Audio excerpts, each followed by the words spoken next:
رب اشرح لی صدری ویسر لی امری واحلل عقدۃ من لسانی یفقہوا قولی۔ السلام علیکم ورحمۃ اللہ وبرکاتہ۔ سورۃ البقرہ verse 83. And when we took a covenant, firm commitment from the children of Israel, you shall worship none but Allah. Be good to your parents, relatives, orphans, and destitute. Speak fair to the people, establish salah and pay zakah. But you broke the covenant, except a few of you, and you paid no heed. اس ورس میں describe کیا گیا ہے کہ کس طرح اللہ سبحانہ و تعالیٰ نے بنی اسرائیل سے فائنلی پرومسز لیے تھے کہ وہ کچھ پرومسز کریں جن کو وہ بریک نہیں کریں گے، اور وہ پرومسز کس طرح اللہ تعالیٰ نے لیے تھے اور پھر ان کو بریک کیسے کیا تھا بنی اسرائیل نے، اس کے بارے میں ایکسپلین کیا گیا ہے۔ اور جب ہم یہ آیات پڑھتے ہیں تو بیسیکلی جو بھی واقعات یا جو بھی ہسٹری ہمیں پتہ چلتی ہے اس سے اس کی اصل انٹینشن یہ ہوتی ہے کہ اس سے ہمیں آج کی لائف میں کیا لیسنز ملتے ہیں، یا آج کی پریزنٹ لائف میں ہم اس کو اپنی زندگی میں پریکٹیکلی طور پر کیا کیسے لے کے آ سکتے ہیں۔ پڑھتے تو ہم سب کچھ ہیں، لیکن اس کو عملی طور پر ہمیں کیسے کرنا ہے۔ کووننٹ، میثاق یا معاہدہ یا پرومسز آپ کہہ لیں، اس لیے جا رہے تھے ان سے تاکہ ان کو ایک دفعہ پھر موقع دیا جائے کہ وہ انہوں نے جو غلطیاں کیں وہ اس کو ریوائیو کریں۔ دوسری بات، حضرت یعقوب علیہ السلام کو اسرائیل کا خطاب دیا گیا تھا، اور یہ خطاب ان کی انٹائر جو ٹرائب تھی اس کے لیے تھا، جس کی وجہ سے ان سب کو بنی اسرائیل کہا جاتا تھا۔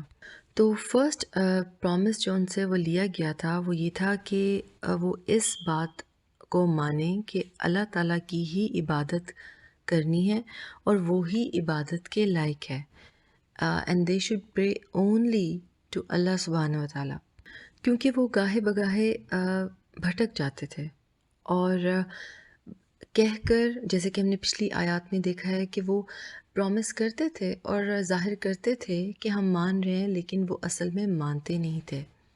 عبادت کا کیا مطلب ہے؟ عبادت کا مطلب کہ ہم ورشپ کریں اللہ تعالیٰ کو، اس کے دیے ہوئے جو بھی کمانڈمنٹس ہیں ان کو فلی طور پر وداؤٹ آبجیکشن اور وداؤٹ ڈاؤٹ ایکسیپٹ کریں اور فالو کریں۔ اور ایک مومن وہی ہوتا ہے جو اللہ تعالیٰ سے پیار کرتا ہے، اور وہ اللہ تعالیٰ سے اس محبت کو جو وہ کرتا ہے اس کے لیے وہ جو رولز اللہ تعالیٰ نے بتائے ہوئے ہیں اس کو پھر وہ پابندی سے فالو بھی کرتا ہے۔ اب دیکھیں یہاں پر کتنی ڈیپ بات ہے۔ ہمیں کس نے بنایا ہے؟ یہ دنیا کس نے بنائی ہے؟ یہ نعمتیں ہمیں کس نے دی ہیں؟ سب کچھ تو اللہ سبحانہ و تعالیٰ نے دیا ہے۔ تو پھر کیا اللہ تعالیٰ کا رائٹ نہیں ہے؟ یہ تو اللہ تعالیٰ کا پھر رائٹ ہے کہ ہم اس کی بتائے ہوئے ہر احکام کو فالو کریں اور اس پر چلیں اور اپنی زندگی کو اس کے مطابق ڈھالیں اور ڈیڈیکیٹ کریں ہر چیز کو اس کی طرف۔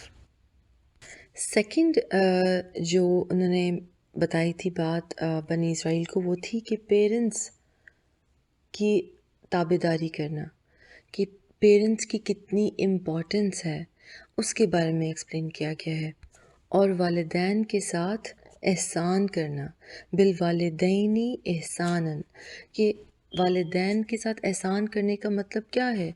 والدین تو ساری عمر بچوں کے لیے کرتے ہیں، تو احسان کرنے کا کیا مطلب ہوا؟ احسان حسن سے ہے، یعنی کسی چیز کو خوبصورت بنا کر کرنا، ٹو بیوٹیفائی سم تھنگ، اور دو طرح کا ہوتا ہے۔ ایک تو ایسے احسان ہوتا ہے کہ آپ کچھ اچھا کرتے ہیں کسی کے لیے، اور ایک دوسری ٹائپ ایسے ہوتی ہے کہ آپ ایکسٹرا آرڈنری کریں کسی کے لیے، ڈبل کہہ لیں، کسی کے لیے بہترین ڈبل اچھا کرنا، ایکسٹرا کوئی چیز کرنا، ایکسٹرا آرڈنری کوئی چیز کرنا۔ تو ہم اپنے پیرنٹس کے ساتھ کیسے احسان کر سکتے ہیں؟ ہم ہم آج کل کی بزی روٹین میں ایون جن کے پیرنٹس تو ساتھ ہیں وہ تو بہت بڑی نعمت ہے اور بلیسنگ ہے کہ وہ آپ کے پاس ہیں اور آپ ان کی خدمت کر سکتے ہو یا آپ ان کے پاس بیٹھ سکتے ہیں، اور یہ بہت بڑی نعمت ہوتی ہے۔ لیکن ان لوگوں کے پیرنٹس جو دور ہیں وہ کیسے پھر کریں؟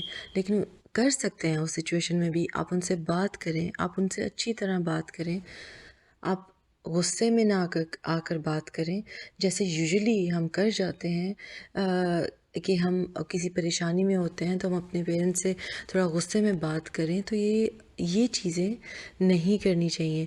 تو پیرنٹس کے ساتھ ہر طرح سے محبت سے پیش آنا۔ جب وہ بوڑھے ہو جاتے ہیں تو ان کو کتنی باتیں بھول جاتی ہیں اور ایک بات کو کتنی دفعہ دہراتے ہیں، تو جب آپ یہ سوچا کریں جب ہم بچے تھے اور ہم کتنا دہراتے تھے اس بات کو، تو کیا پیرنٹس ہماری بات نہیں سنتے تھے؟ لیکن جب وہ بوڑھے ہو جاتے ہیں تو تب ہمارے لیے کیوں مشکل ہو جاتا ہے کہ ہم ان کی بات سننا مشکل ہو جاتا ہے۔ تو ان کے ساتھ احسان کریں، ایک اسمائل دے دینا، ان کو ریگولر ان سے بات کرنا، یہ بھی بہت بڑی بات ہے۔ ان کو اپنا پیار شو کرنا، اپنے اچھے ایکسپریشن سے بات کرنا۔ اگر کوئی بات بری بھی لگی ہے تو کیا کہا گیا ہے قرآن پاک میں کہ اف بھی نہ کریں۔ اور سب سے بڑی بات ان کے لیے دعا کرنا کہ یہ وہ ماں باپ ہیں جنہوں نے ہمیں پالا، بہت سا بڑا کیا، اور اب وہ اس ایج میں ہیں کہ ہم ان کی، اور اگر آپ دور ہیں تو آپ ان کی خدمت کرنے کے بھی قابل نہیں ہیں یا ان کی ٹیک کیئر کرنے کے بھی قابل نہیں ہیں، تو آپ ان کے لیے بہت زیادہ دعا کریں۔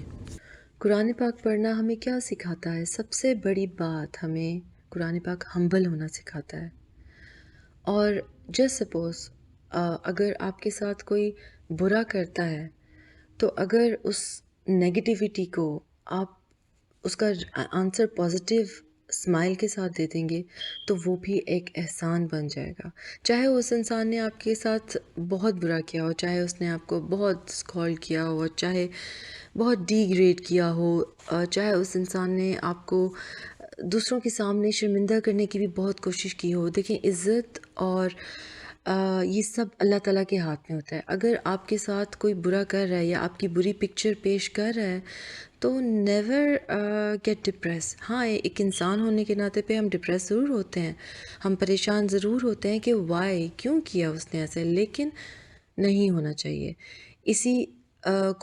اسی بات کو آپ ایسے کریں کہ اس کا آنسر بیک اول تو نہیں کریں، کیونکہ خاموشی اور سائلنس سب سے بہتر ہوتی ہے، اور سب سے بڑا احسان یہ ہے کہ آپ اس کا اسمائل کے ساتھ اس کا جواب دیں اور اس چیز کو اگنور کر دیں۔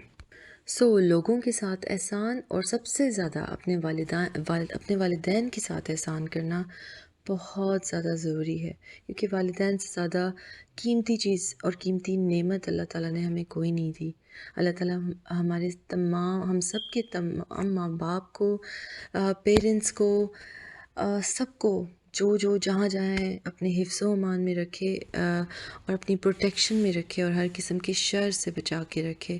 آمین۔